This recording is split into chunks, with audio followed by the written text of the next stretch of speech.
ये जो आज डोडा में जो टेररिस्ट ने अटैक किया, जिसकी वजह से हमारे 4 सिक्योरिटी पर्सनल की डेथ हुई है, जिसमें एक कैप्टन या मेजर भी है। मैं ये बताना चाह रहा हूँ कि हम तो इसका कंडेम करते आए हैं, मगर मोदी सरकार की सबसे बड़ी नाकामी है। देखिए, ये जो डोडा में हुआ है ये एलओसी से बहुत दूर है। ये इलाका एलओसी से बहुत दूर है, इसलिए बहुत तशवीशनाक बात है कि एलओसी से दूर इतना अंदर टेररिस्ट आकर हमसे, हमारी फ़ौज से मुकाबला कर रहे हैं, और जिसकी वजह से 4 आर्मी पर्सनल की मौत हुई है, कैप्टन का भी उसमें जान चले गई। तो ये सरासर तशवीशनाक बात है, सीरियस बात है, और ये गवर्नमेंट की इनकैपेबिलिटी और इनकैपेसिटी बताती नरेंद्र मोदी गवर्नमेंट की। और दूसरा ये है कि अगर आप देखेंगे कि 2021 से 31 से ज़्यादा टेररिस्ट अटैक सिर्फ जम्मू रीजन में हो रहे हैं। कभी जम्मू में पीक ऑफ मिलिटेंसी में भी इतने बड़े अटैक्स नहीं, और 20 साल से जम्मू पीसफुल है। तो ये रजौरी, पूंछ, कठुआ सेक्टर में तमाम चीज़ें हो रही हैं, और इसमें अब तक 48 के करीब सिक्योरिटी फोर्सेस हमारे मारे गए, 19 सिविलियन है और 48 टेररिस्ट की डेथ हुई है। एक ये बता रहा है कि कोई इंफॉर्मेशन शेयरिंग का सिस्टम ही नहीं है। अगर ये गवर्नमेंट इंडिया के जो एक्स एम्बेसडर पाकिस्तान के अजय बिसारा है, उनकी किताब पढ़ेंगे एंगर मैनेजमेंट, जिसमें उन्होंने लिखा कि अल-कायदा श्रीनगर में एक बहुत बड़ा टेररिस्ट अटैक करना चाह रही थी। इंफॉर्मेशन एक्सचेंज के बाद भारत सरकार अल-कायदा के उस बड़े अटैक को हम न्यूट्रलाइज कर सके, रोक सके। तीसरी बात यह कि लोकल से कोई कांटेक्ट नहीं है, स्पेशली नौजवानों से। चौथी बात यह है कि नरेंद्र मोदी बोल रहे कि 370 के बाद सब खत्म हो गया। क्या ख़त्म हुआ 370 के बाद? और पांचवी बात यह है कि चाइना, ये सब तमाशे, चाइना का भी इसमें रोल है, और ये सरकार जो है चाइना के बारे में बोलने से डरती है, कतराती है, और बिलियंस ऑफ डॉलर्स का ट्रेड वन साइड चाइना से हो रहा है। तो हम इसका कंडेम करते हैं, मगर इसकी पूरी जिम्मेदारी नरेंद्र मोदी गवर्नमेंट पे आती है। और इलेक्शन, पार्लियामेंट इलेक्शन के दौरान जो नरेंद्र मोदी बड़ा बात कर रहे थे, बड़ी बात कर रहे थे, हम घर में घुस के मारे, क्या हो रहा है फिर ये? तो ये सरासर नाकामी है गवर्नमेंट की, टेररिज्म को कंट्रोल नहीं कर पा रहे। और डोडा में जो हुआ है ये तो एलओसी से बहुत दूर है, तो इसलिए बहुत तशवीशनाक और डेंजरस बात है ये।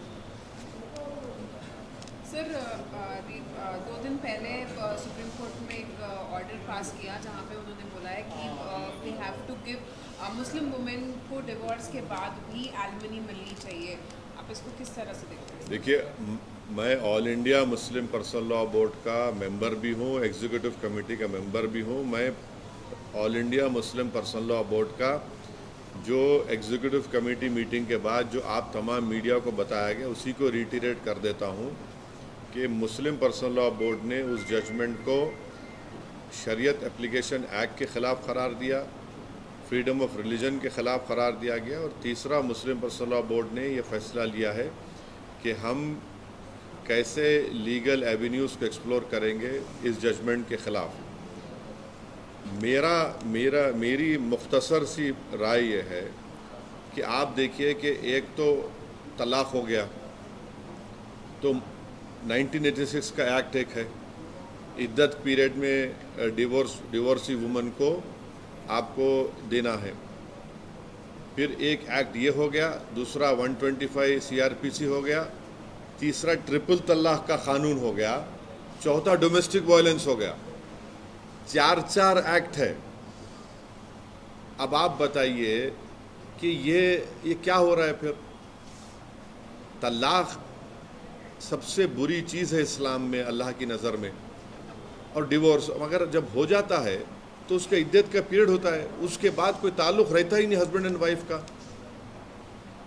तो आप ये जो 86 का एक्ट, 125 सीआरपीसी, ट्रिपल तलाक का जो गलत कानून जो महिलाओं के खिलाफ मोदी सरकार ने बनाया, और चौथा डोमेस्टिक वायलेंस, तो ये चीज़ें हैं।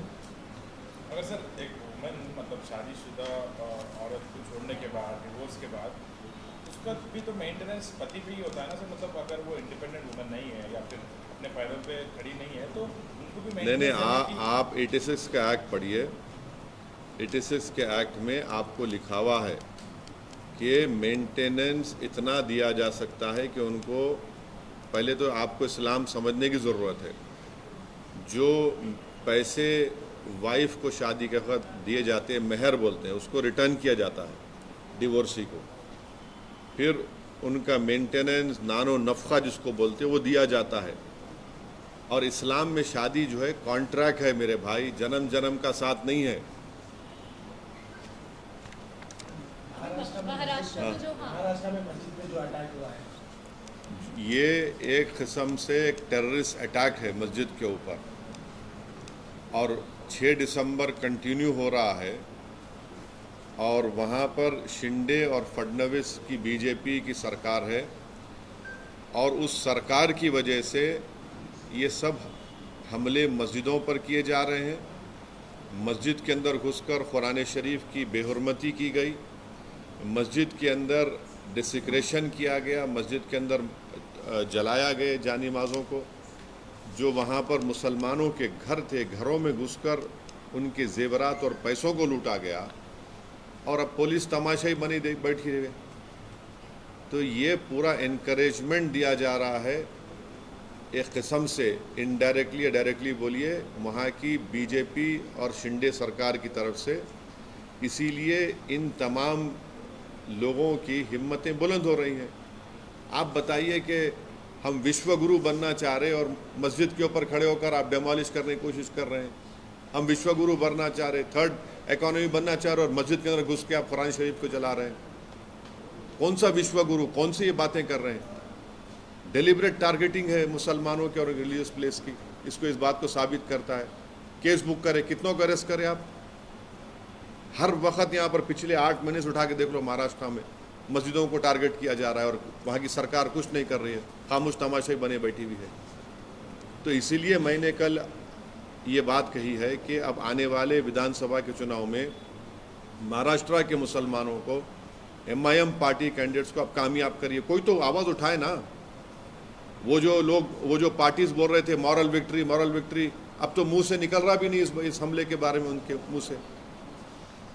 आपने जो एक्स पे भी कहा, महाराष्ट्र में सरकार की तरफ से जो पिलग्रिमेज स्कीम की बात की गई है, उसको लेकर किस तरह के आप तो ये रेवड़ी नहीं है, ये कम्युनलिज्म नहीं है कि नहीं सुनिए आप, ये तो महाराष्ट्र की सरकार भी कर रही, दिल्ली की सरकार भी सब कर रही है। ये क्या है फिर ये?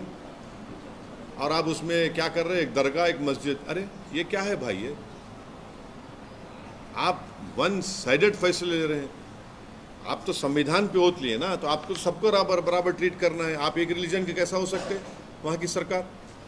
मेजॉरिटी पॉपुलेशन के हिसाब से, मेजॉरिटी पॉपुलेशन के हिसाब से नहीं है। सवाल ये है कि मेजॉरिटी माइनॉरिटी की आप जब बात करते हैं वहाँ आपको सूट करता, फिर जब माइनॉरिटी के प्रोटेक्शन की बात आ रही मस्जिद की, तो आप मस्जिद का प्रोटेक्शन क्यों नहीं कर रहे? अगर वो मस्जिद पे हमला नहीं होता, किसी और की प्लेस, रिलीजियस प्लेस पे हमला होता, तो अब तक आप लोग क्या करते? आपके हर टीवी चैनल पर आप लोग शुरू करते, रेडिकलिज्म हो रहा है, अपीसमेंट हो रहा है, हम इसको दबा देंगे। अब तक कितने बुलडोजरों ने घर तोड़ दिए जाते अब तक।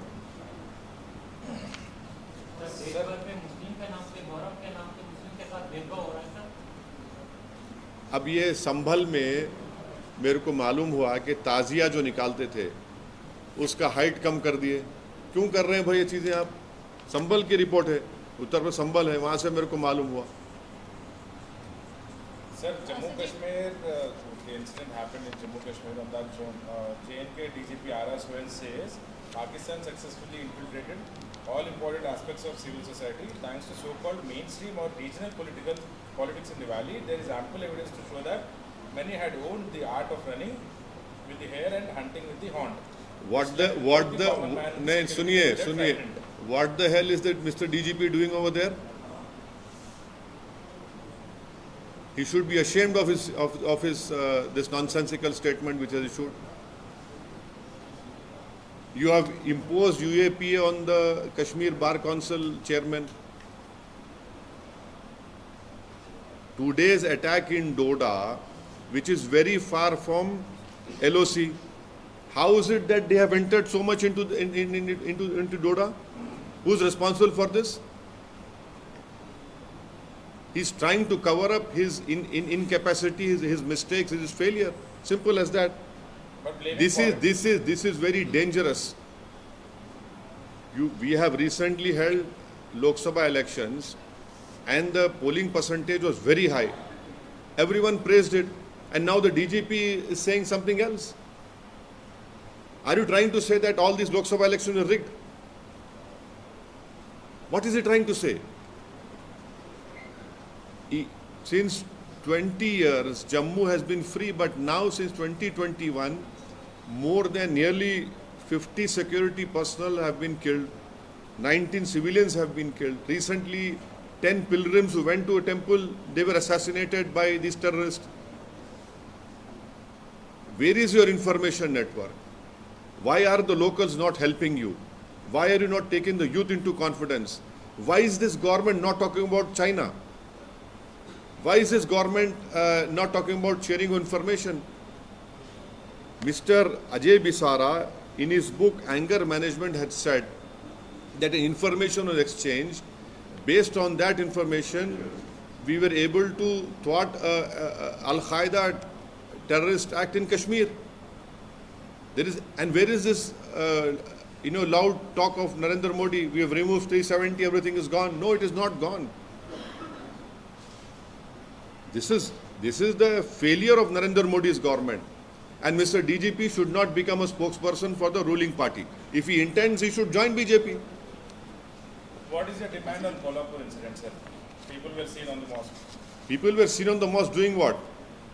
Why don't you ask? They were on the mosque trying to damage the masjid, trying to break the domes of the masjid. Those images reminded one of 6 December 1992. Inside the masjid, they went and they have burned the Quran Sharif. They have burned the Jani Mas. They have desecrated a religious place. Adjacent Muslim houses were looted. Money was taken. Jewelry was stolen.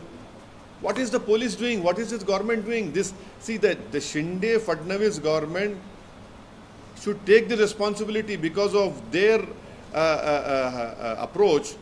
They are emboldening such elements. And the most unfortunate part is that these opposition parties who talked about moral victory, they don't even have courage to even utter what has happened over there. That is why it is high time that Muslims of Maharashtra should take a political decision in the coming assembly elections and ensure that MIM party candidates win. Because these attacks are continuing, and you don't even want to utter the word Muslim over there. अच्छा जी, भजन लाल सरकार के जो एक मंत्री हैं उनकी तरफ से किसकी सरकार? भजन लाल सरकार जो है उनकी तरफ से कहाँ की है? राजस्थान। जी उनकी तरफ से जो है एक बयान आया है इनका मंत्री का कि संसाधन घटेंगे, जनसंख्या अगर बढ़ती जाएगी, तो इसीलिए जल्दी एक ऐसा फैसला आ सकता है कि 2 से 3 अगर संतान होगी तो सरकारी नौकरियों में इन सब में जो है कटौतियाँ होती जाएगी, उनको नहीं मिलेगा। तो इस तरीके का जो है जनसंख्या को लेकर बात। अरे ये देखिए ना, ये सब जोकर लोग हैं, ये सब धोखा दे रहे हैं। इतने नौकरियां आप दिए, बीजेपी ने 10 साल में क्या दिया बताइए? कहाँ नौकरियां दे रहे हैं आप? नौकरियां नहीं दे रहे हैं आप तो बड़ा बोल रहे हैं कि हमारी फिफ्थ लार्जेस्ट इकोनॉमी, जीडीपी हमारा इतना, नौकरी क्यों नहीं आ रही? फिर इनकम ही नहीं हो रहा है। आपके मीडिया के लोगों की नौकरी जा रही है हर जगह पे, मेरे को रोज रिपोर्ट आ रही है। नौकरी से इससे क्या कर रहे हैं? रिसोर्सेज कंट्री में है, आप अपने फेलियर्स को छुपा के ये सब बातें कर रहे हैं। और खुद आप सुप्रीम कोर्ट में डाल चुके हैं कि 2 चाइल्ड नॉर्म के खिलाफ है मोदी सरकार। ये सब अपनी नाकामियों को छुपाने का एक बहुत बड़ा ड्रामा बीजेपी कर रही है। सर, जो तेलंगाना में डिफेक्शंस हो रहे हैं, आज भी केटीआर जी बात करते हुए ये कहा कि 50 करोड़, मतलब वो एक्सक्लूसिवली भी बात की है, 50 करोड़ से ज़्यादा रकम एमएलएस को दिया जा रहा है बोल के, जो सिद्धरामैया जी बीजेपी को अक्यूज़ कर रहे हैं कि कांग्रेस एमएलएस को परचेस कर रहे हैं, यहाँ पे उससे ज़्यादा दिया जा रहा है बोल के टाइम्स में से भी बात करते हुए कहा। और ये भी बोले कि यहाँ पे आरआर टैक्स, सर्कुलर टैक्स और ये बहुत सारा इनकम भी ये लोग कर रहे हैं। देखिए, मेरे को तो इसका कोई इन्फॉर्मेशन नहीं है, अगर उनके पास है तो नहीं मालूम क्या इन्फॉर्मेशन है, मगर मेरे को अफसोस इस बात का हो रहा है कि मैं थोड़ा डेलिबरेटली थोड़ा दूर जा रहा हूँ। मैं 2009-10 में 8-9 में हमारी पार्टी ने प्रणब मुखर्जी कमेटी को लिख कर दिया था कि तेलंगाना में नाइंसाफ़ी ज़रूर हो रही है, तेलंगाना अंडर डेवलप्ड है, मगर हमने इस बात को कहा था कि अगर आप स्टेट बनाएंगे तो यहाँ पर बीजेपी मजबूत होगी। अब तेलंगाना बन गया, तेलंगाना डेवलप भी हुआ, तेलंगाना में अभी भी कमज़ोरियाँ हैं, मगर सवाल ये पैदा होता है कि क्या टीआरएस बीजेपी से मर्ज होगी या टीआरएस बीजेपी से अलायंस करेगी। ये इंडियन एक्सप्रेस में और डेक्कन क्रॉनिकल अखबार में रिपोर्ट हुआ है, मेरे को नहीं मालूम ये होगा नहीं होगा, मगर ये अखबारात में रिपोर्ट हुआ है। मगर सर इस पे हरीश नहीं, अब आपके सवाल का मैं आपको बोला ना, थोड़ा मैं वो कर रहा हूँ। इंडियन एक्सप्रेस में और डेक्कन क्रॉनिकल ने रिपोर्ट किया कि टीआरएस पार्टी बीजेपी में मर्ज हो जाएगी या टीआरएस पार्टी बीजेपी से अलायंस करेगी। अब इस पर आप पूछिए उनसे। हरीश राव जी इस पे क्लियरली मना किया सर, मगर आप नहीं मना नहीं, देखिए आप इनसे पूछिए ना। भाजपा तो यही सवाल कर रही है कि हमारा क्या फायदा होगा, एक सांसद ने। अरे मेरे को क्या मालूम, मैं अगर ऐसा डाउट हो रहा है तो आपको क्या वजह? नहीं, देखिए मैं जो अखबार में पढ़ा और दोनों रेस्पॉन्सिबल न्यूज़पेपर्स है उसमें बात रिपोर्ट हुई है ना, इसमें रिपोर्ट हुई सो बात है ये।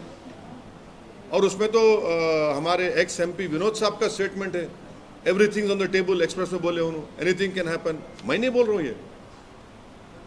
तो मैं जो बात 2008-9 में हम कह रहे थे वो क्या हो रहा आज वो ठीक है। आप मेरे को उस वक्त भी मेरे को आप क्रिटिसाइज करें, अभी भी करते, कल भी करेंगे, मगर सच कौन साबित हो रहा है इसमें? सर आप ही साबित हो रहे हैं सच। नहीं, मैं सच साबित नहीं कर रहा हूँ, मैं बता रहा हूँ आपको ये सब चीज़ें जो हो रही सो।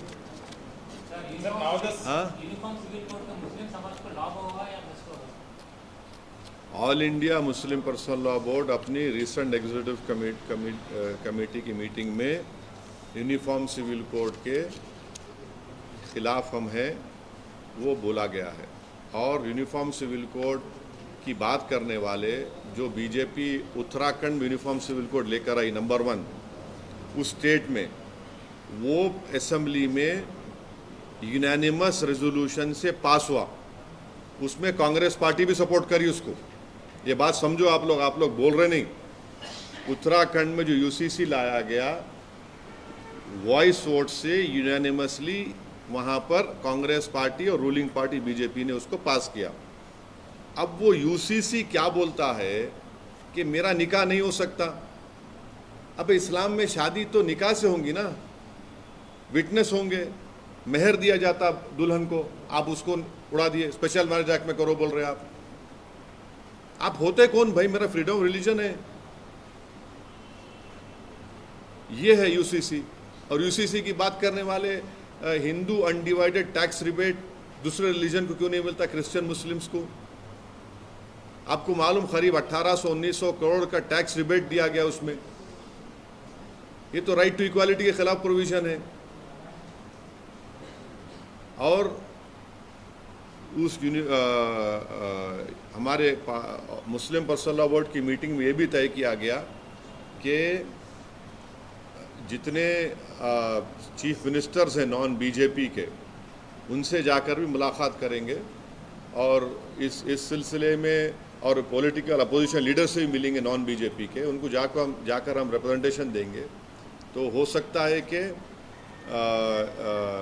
जितने चीफ मिनिस्टर्स हैं हमारे तेलंगाना के हो, आंध्रा के हो, और जो नॉन बीजेपी अपोजिशन लीडर्स हैं, चाहे वो YSRCP के हो या AIADMK के हो, और दूसरे, उनसे मुलाकात करके उनको हम बोलेंगे ये बात के बारे में।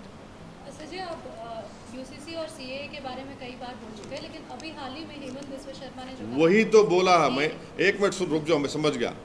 मैं आपको बोल नहीं रहा था कि आसाम में आसाम में जितने नॉन मुस्लिम्स है उनको CAA से सिटीजनशिप दी जाएंगी, और जो 1.5 से 2 लाख जो मुसलमानों का नाम आया आसाम में, उनको फॉरेनर्स ट्रिब्यूनल में केस लड़ना पड़ेगा। मेरी बात मैं बोल रहा था आप लोगों की होने वाला है, अब बोलो तुम सच है बोल के। मैं बोल रहा था आप लोग विटनेस है, हमेशा बोल रहा था कि आसाम का CM यही करने वाला है। जितने 20 लाख हमारे हिंदू भाई बहन का नाम नहीं आया, उनको बोल रहे कि फॉरेनर्स ट्रिब्यूनल में रेफर मत करो, CAA सिटीजनशिप दे दो उनको। जो मुसलमान का नाम नहीं आया उसमें क्या करेंगे फिर? लेकिन वो नहीं 8 ही लोग ने अप्लाई किया। आसाम के मुख्यमंत्री का रिसेंट स्टेटमेंट ये है कि जो नॉन मुस्लिम्स का नाम उनके NRC में नहीं आया, जो सुप्रीम कोर्ट मॉनिटर्ड था, उसको फॉरेनर्स ट्रिब्यूनल में रेफर मत करिए, CAA कानून के तहत सिटीजनशिप दे दीजिए। ये उन्होंने कहा ना, ये कहा ना आसाम के CM में। फिर जो मुस्लिम है उन्होंने क्या करना, जो मुस्लिम है उन्होंने क्या करना बताओ? तो ये खुद उनकी नफरत की निशानी है। ये एक्ट, ये काला कानून है CAA का कानून जो मोदी सरकार ने बनाया। ये राइट टू इक्वालिटी के खिलाफ है, ये डिस्क्रिमिनेट करता है रिलीजन को। और इसको कल अगर देश में CAA NPR NRC होगा तो ये सब चीज़ें तैयारी की जा रही है। आसाम की मिसाल ले लो आप। नहीं, लेकिन असद जी एक ये भी वो कह रहे हैं कि जब बाहर जो पड़ोसी मुल्क है वो अगर मुस्लिम डोमिनेंट या फिर मुस्लिम मेजर, तो वो सवाल देखिए, क्या CAA के कानून से पहले जो हिंदू सिख अफगानिस्तान में, बांग्लादेश में थे, उनको यहाँ पर नहीं मिल रहा था क्या? सिटीजनशिप नहीं मिल रही थी, लॉन्ग टर्म वीज़ा मिल रहा था। मगर आप रिलीजन की बुनियाद पर एक कानून बनाकर कॉन्स्टिट्यूशन के बेसिक स्ट्रक्चर के खिलाफ आपने कानून बनाया। ये सबसे बड़ी गलत बात आपने की। और हेमंत बिस्व शर्मा ने ये बता दिया कि जो नॉन मुस्लिम है उनको सिटीजनशिप मिलेगी, जो मुसलमानों का नाम सुप्रीम कोर्ट मॉनिटर्ड NRC में आया उनको फॉरेनर्स ट्रिब्यूनल जाकर लड़ना पड़ेगा। ये खुद डिस्क्रिमिनेशन है।